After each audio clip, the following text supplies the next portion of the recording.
all you sports fans, did you know you can stream this podcast on Spotify right now? It's easy. Open the app on your mobile device or desktop, click on the Browse channel, then click on the podcast section. You can also stream on your smart speaker. Now, it's that much easier for you to stay up to date on all the latest and greatest in all things sports, thanks to Spotify. What's going on, everybody? Thank you so much for listening to the podcast. Remember to check us out weekdays, 10 a.m. Eastern on ESPN. But coming up on today's show, LeBron James becomes the third oldest player with a 40-point triple-double. Is this the best he has ever played? Plus, Draymond Green becomes the latest Warrior to go down with an injury. So why is Max saying this is a good thing for them? And the guys will tell you what their biggest issue is with ESPN, the magazine's top 20 most dominant athletes of the last 20 years. Let's get it started. Well, hello there. What's going on, everybody? Welcome into First Take. Molly Karam here solo in Bristol. Max and Stephen A. are on the road. Gentlemen, good morning. Good morning. Good morning. How y'all doing? How's everything? Good morning. Excellent. Hey, Molly, you check out the new crew cut by Max Kellerman? I like it. You know, first of all, he looks good. There's no denying that. But I must confess to you, Molly, I think you're missing something here that Max is trying to do. I think the way that his hair was, a little scraggly at times and the grayness was kicking in, I think somebody along the line told Max that he was looking like he was approaching 50. He got a bit nervous and said, I want to remind y'all I'm closer to 40, and that's what this is about. He's a baby-faced assassin That's just me speculating. First of all, I am approaching 50. I'm 44 years old. I have no problem with that. Second of all, 50. I like the gray. How do you like that? Hey, Molly, the gray looks good, doesn't it? It does. I don't believe you. Look very handsome. Just like LeBron, getting better with age there. Is it a new barber, though? Looks terrible. Max? New barber? That's a good question, Molly. That's a good question. No. Oh, okay. Just checking. All right. All right. This is the haircut. It's a little shorter, then it grows in. I get it cut again. Why acting like it's something new? That's how a haircut works. Thanks for explaining. All right. LeBron with a performance for the ages, becoming the third oldest player to ink a 40-point triple-double last night against the Bucks. Max, are you ready to admit that this is the best LeBron has ever played? Much like explaining how a haircut works, I now have to explain how this works. No! I understand why people think this is the best LeBron has ever played, because when your eyes are on LeBron James, it's hard to imagine someone playing better than that. You know, it reminds me of the old Bob Gibson quote, Stephen A., the great Hall of Fame pitcher on the Cardinals. He was asked, what's the best catch you ever saw? And he said, the best catch is like the prettiest woman.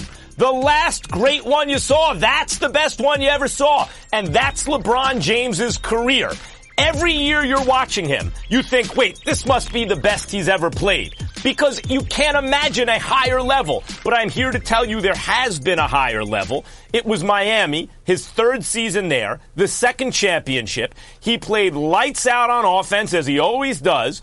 But in addition to that, he played intense defense, wire to wire. That was prime LeBron James. This is an older, wiser LeBron James. This is a LeBron James who is incredibly great for his age. As I made the analogy earlier, another baseball one, Stephen A., it's like a rising fastball.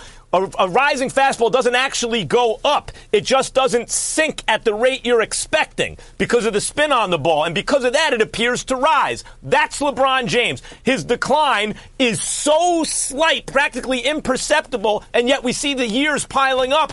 It feels like he's getting even better, but he's not. Here's what I would tell you.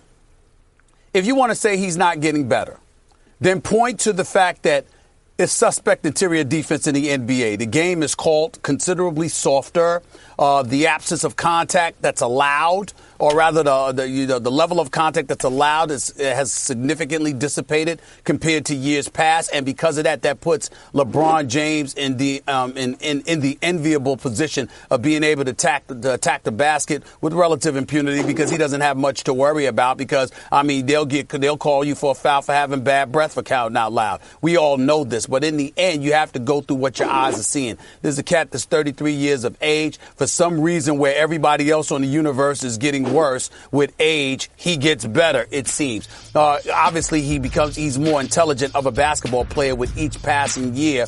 I don't see a strong drop off in terms of his athleticism, but his perimeter shooting, his 3-point shooting, that really stands out in my mind. And when I see some of the post moves that he put forth last night, like I love the dream shake that he put on the Greek Freak last night, it was something special to behold. And I'm going to look at it from that perspective, and I'm going to say the arsenal that he is putting on display makes this, to me, or at least it just puts in my mind that he's looking better than he's ever looked, because he's not doing one or two things, pretty well. He's pretty much doing whatever is required.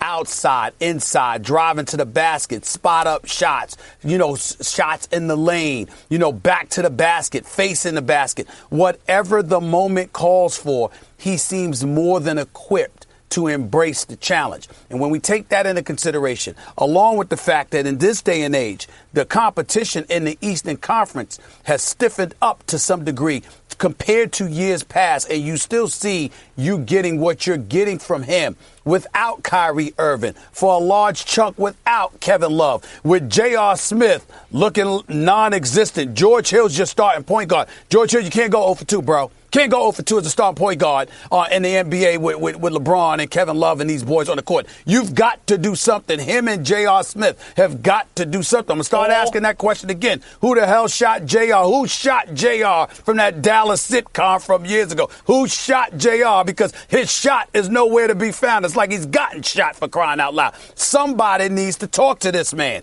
And at the end of the day, when you're LeBron James and you got all of that working against you, but you're still doing what you're doing, I got to give credit where credit is due. There are three things I have to clean up right now, Stephen A. Okay. First of all, Dallas was not a sitcom, or that was Dynasty. Sorry, it was not a sitcom. It was what would you call it, a primetime soap opera? Yeah, it's prime time. It's prime time. It's prime time. That's prime time. It wasn't a comedy. Yeah, My bad. That's the most important thing, I think. My bad. But also, there are two things I want to comment about what you just said. One, this is one of LeBron James's, 10 or dozen best seasons. Like, they're all like this. And in terms of the outside shot and everything, that third season in Miami, he was hitting the three at a very high clip, very similar to this year. He was posting up when he had to, but the big difference is you're only talking this year about one side of the floor. That third season in Miami, it was both sides of the floor. That's one. The next thing is this.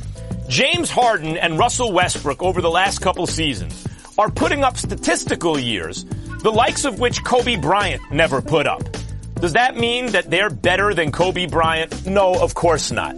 They are benefiting from two things. One, they're great players, Harden and Westbrook. And two, the league allows for this now. You spoke about that earlier when you talked about the soft interior defense, but it's also the style of play. Westbrook and Harden are great players. Let me be very clear. Kobe Bryant was better, but the stats, at least the advanced stats, won't show it because the league has changed. So even if LeBron's advanced stats say on offense, only on offense, that he's as good offensively as he's ever been, that's not true because the league has changed. And then that doesn't even include his defense. Just keep in mind, all the guys who put up crazy numbers, almost all of them, Wilt Chamberlain, Elgin Baylor, and Oscar Robertson I brought up in that great year that everyone set all these records. Nowadays, Westbrook averaging a triple-double. Those kind of numbers are put up in leagues that allow for those kind of numbers. It doesn't mean... By the way, when LeBron was in his prime, was anyone else putting up numbers close to him? No, all of a sudden now you got 2-3 guys putting up very similar numbers to LeBron James. In Harden's case, you can argue better. Is Harden better than LeBron James? Guys, he is the benefit. LeBron appears to be as good or better than ever on one side of the floor because of that. But there are two sides of the floor, and he's not the best he's ever been.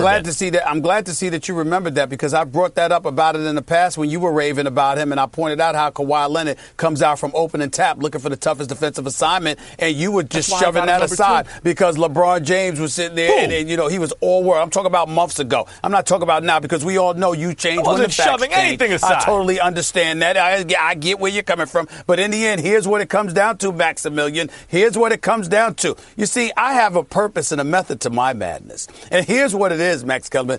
If LeBron continues to look the way that he looks, looking as great as he has looked, going up against a stiffer Eastern Conference, combined with the fact that you're getting Kevin Love back, and bringing these players along. And now that we've got the Tyronn Lue situation being addressed, all the stress seems to be dissipating and fading away, which means we won't have to hear any excuses if they can't get it done this year. What did you say? How I'm looking at it. Let's get it done. How I'm looking at it. I'm talking about, listen. Let's get it done. I'm talking about winning the chip, baby. That's why he's playing.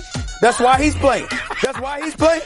Let me tell you why this makes sense. Winning Let me tell you, hold on. Stay with me. You have to remember, you'll agree with this position. Max Kellerman, don't make me pull out the tape on you, because I will. Max Kellerman said they won't beat Golden State, but they do have a chance to beat Houston. In the same breath, you're saying Houston has a big chance to beat Golden State. So if Houston has a big chance to beat Golden State, and you've already conceded that Cleveland could beat Houston, particularly if LeBron was playing the way that he was playing, combined with the fact that he's got Kevin Love back and what have you, and he's the best player in the world. To me, what I love about all of this is that there's going to be no excuses for anybody. No excuses for Houston, no excuses for Golden State, no excuses for LeBron and Cleveland. I actually like this. Well, let's put it this way. Doesn't bother me. Let's put it this way. You're right. There are no excuses in the sense that barring catastrophic injury in the playoffs, the best team will win. In that case, you're right. There are no excuses. When I said I thought Cleveland could beat Houston, not that they would beat, but that they could beat Houston, that was a different Cleveland team. The team has changed. We've seen what they're really about. This was after the trade. trade. I do not think they can beat Houston if Houston is healthy. This was after the trade. This was after the trade you said that. If it was after we'd have to go back and check. If it was after the trade, I assume it was after they stopped the and Celtics they went on a little at winning Boston streak. and then beat the Thunder handily at OKC. Yeah. Well, right. Well, let me say I think very differently about the Cavs since then, post-All-Star break. Now, it could be a function of Kevin Love. That's what I've maintained the whole time. LeBron can't play better than this at his age. Who can play better than this? He's the best player in the league. LeBron, as I said, when your eyes are on him, you go, you can't play better than that. So it's not really about LeBron. It is about the supporting cast. And absent another all-star, enter Kevin Love, they don't have a chance. If Kevin Love can be something more like the Minnesota Kevin Love than he was as the worst version of the Kevin Love on Cleveland, then maybe they got a shot. We got to see what that looks like. It was promising last night, but that was against the Milwaukee Bucks. You know, I beat the Milwaukee Bucks twice last week. I mean, that's what happens when you play Milwaukee. The Greek Freak drops 72, and your team wins. So that's what happened with Cleveland. All right, guys, wake me up when they beat a good team. Let's move forward into that. So LeBron, obviously the first player in NBA history to record a 40-point triple-double in his 15th season. Stephen A. Max, you both mentioned Kevin Love back on the court last night, scoring 18 in his return from a fractured hand. His first game since January 30th, and of course, they got the win. So, Stephen A., I'll start with you on this. Did last night prove the Cavs will win the East? Well, last night didn't prove it. I was saying they were going to win the East before Kevin Love returned, and I still feel that way. I don't think anybody's beating the Cleveland Cavaliers in the East, and if you recall, I've repeatedly said, I didn't even bring up the Cavs. I said the East is not beating LeBron. That's what I said. This specifically because LeBron, nobody's beating him the best 4 out of 7 in the Eastern Conference, in my opinion, unless LeBron just doesn't want to lose another NBA Finals and record his 6th NBA Finals loss in his career. That's the only way that it's going to happen. There's 2 scenarios. You got that or, listen, here's the deal. In the Eastern Conference, LeBron Here we go. can't Built-in excuse. No, LeBron can't get bounced out in the first round, and he can't get bounced out by Kyrie. Both of those storylines would be more disastrous, or I shouldn't even say the first round.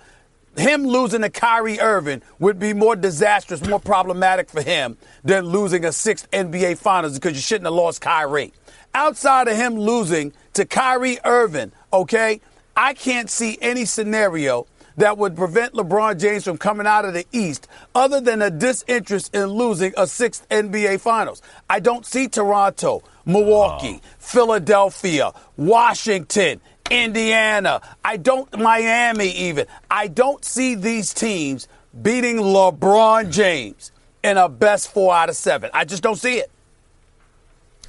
All right, never mind what I was going to say, because I got to go at you for this. Sure. You just finished saying no excuses. You just finished saying no excuses. Now you got a prediction on the Cavs, but you built in an excuse in case they lose. Now you can say LeBron James didn't want to lose in the finals. Hold it, Mr. Intellectual. Comprehend the words being elocuted out of my mouth.